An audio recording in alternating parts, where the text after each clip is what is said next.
This is an exclusive excerpt from the Stuph File Program with Peter Anthony Holder. Well, Jeff Mudgett is the author of what's being called a harrowing, terrifying memoir. It's entitled Bloodstains. It deals with the possibility that his great-great-grandfather may have been Jack the Ripper. Jeff is on the line with us right now. Hi, Jeff. Hi, Peter. Thanks for being on the program with us. Coming up with that idea that your great-great-grandfather may be Jack the Ripper, and aside from that, a serial killer in his own right, is not exactly something that a lot of people want to delve into if they find that in their history. Why write a book about it?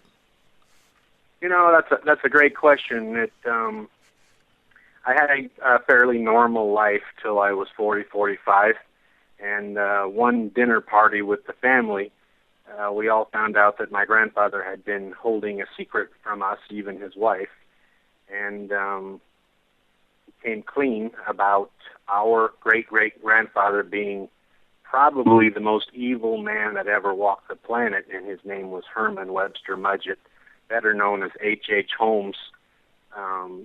There's been 20 books written about him, movies. He was the character that they used to form Hannibal Lecter, and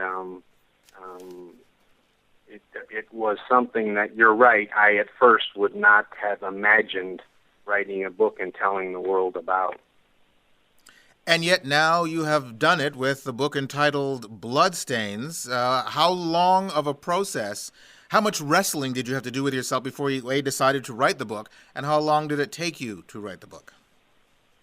You know, it took me about 5 years, and it was only after my grandfather, after he died, left me some secret family heirlooms which discussed this man in his own words, words that the world had never seen. And I used them to go off in a search for the truth, really, to see if what I was reading could possibly be true. And what you discovered, did it disturb you? Only because I say, you know, it's not like you're looking at a piece of history, but you're looking at a piece of your own family history and basically your own DNA. You know, the DNA, that part is a big section of the book. And Peter, what you're talking about is exactly what hit me between the eyes. The question in my life became, what was I if he was that? And as I got more deeper into his nature, my search, which started off as a simple search for the truth, became an obsession, and the obsession became a condition, a mental condition, which I had to fight off for those 5 years. And at the end, writing the book and telling the truth about who he was and what I was also became a catharsis. You say your grandfather rather didn't spring this on the family until later in life, and that he never even told his own wife. That's true. There was a stigma in the 19th century, mostly Chicago, New York as well, where this man had been the subject of really the O.J. Simpson trial of the 19th century, covered by every paper in the country. He had been found guilty for murder. He admitted to killing 27. The authors before me estimated it was they estimated it was over 200. My investigation leads me to believe it was probably closer to 2,000 people that he murdered. The whole idea of keeping this quiet, we live in a society, pretty much less now than then, but we lived in a society where it was guilt by association. Your grandfather is his son. How difficult was it for your grandfather, or did he discuss this with you? The difficulty of growing up knowing what his father was? My grandfather never mentioned it, and as a matter of fact, at that dinner party, when the name was mentioned by my brother, he stood up, slammed his chair back, the painting fell off the wall, and said that name will never be mentioned in this house again, and stormed out of the room. And we never discussed it again. The only thing that came up later was, like I say, when he passed away, he left me the diaries of the killer, and that was his way of telling me that he wanted someone else to know the truth, I think. Actually, I misspoke. He's your great-great-grandfather, so he's your grandfather's grandfather, right? That's right. That's correct. Okay. Just want to make sure I get that clear. So there's also, as I said in the introduction, not only the possibility that, or the facts that he was a serial killer, the possibility that he may have been Jack the Ripper?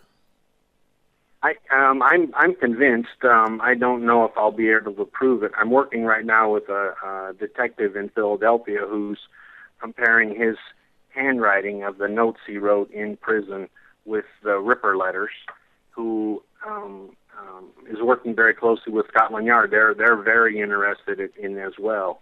And we've established that he went to London that summer on a Cunard Line cruiser. He visited the University of London. The man was a doctor. I'm sorry I stepped on that, but he was a doctor. He graduated from the University of Michigan Medical School. He made a living selling skeletons in America.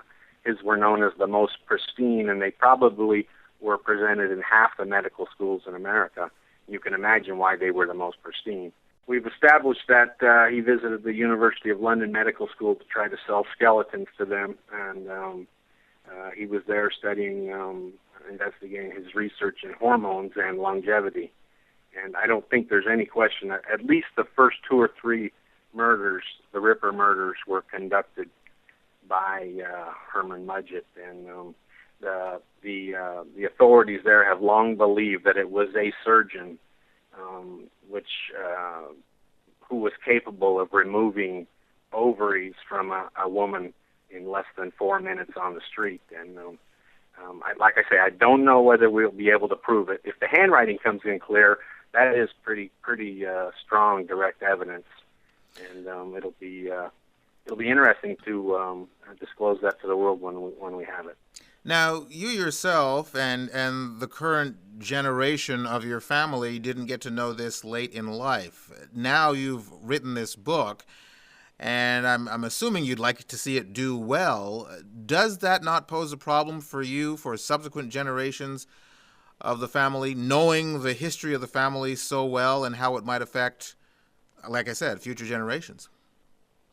You know, at first, the family was pretty unanimous against me with this project, and but now that they've read the book and seen how satisfying it is to the family when it proves that even with these genetics and with this blood in our souls, the men and women that came after him were all good American citizens that did really well in life, and none of them were criminals.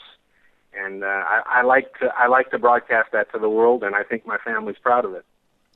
Now, with someone who is so prolific in murdering people, and as you say, you estimate that his victims could be in the thousands, not just in the hundreds or in double digits, which either way you cut it, it's a large number of people. You are the ancestor of, or the descendant, I should say, of a serial killer. There are also descendants of victims. Have you heard from any or have been in contact with any? Yes, I have. And actually, the meetings started off rough. And by the time they ended, they were... we left as very close, and I don't quite know how to explain the feelings that they had as they realized that their hatred for what happened to their ancestors had nothing to do with me, and that my willingness to talk with them in the open and not hide anything was a good thing, and they left. We left friends, and it was an amazing thing to see. Is that one of the lessons you want people to learn by reading this book? besides your family history? You know, what I'd like people to see reading this book is that this is not a book to enjoy. This is a book to experience. But if you stick with it, if you stay with it till the end, there is a conclusion that is satisfying, not just for me and my family, but also for maybe many human beings, to see that we are not put on this earth in form, and that you can do anything you really want to do, and if you put your mind to it. The book is entitled Bloodstains, and people can check out the website, which is bloodstainsthebook.com. Jeff, I thank you very, very much for taking the time to be on the program with us. And Peter, thank you very much, and they can also get it on Amazon. We have an ebook on Amazon that's doing quite well. Jeff Mudgett, author of Bloodstains. You can go to my website at thestuffile.com, go to the Stuph File Program page for this show, which is show number 0090, and you'll find links to Jeff's website, plus links to Amazon.com, where you can order his book directly for the Kindle. It's also important to note that Jeff's murderous ancestor, Herman Webster Mudgett, is about to be immortalized on the big screen and played by none other than Leonardo DiCaprio. You've just heard an exclusive excerpt from the Stuph File Program with Peter Anthony Holder. To hear any or all of the full hour-long shows, visit thestufffile.com. Stuph is spelled S-T-U-P-H. That's thestufffile.com. A presentation of Flying Fish Communications.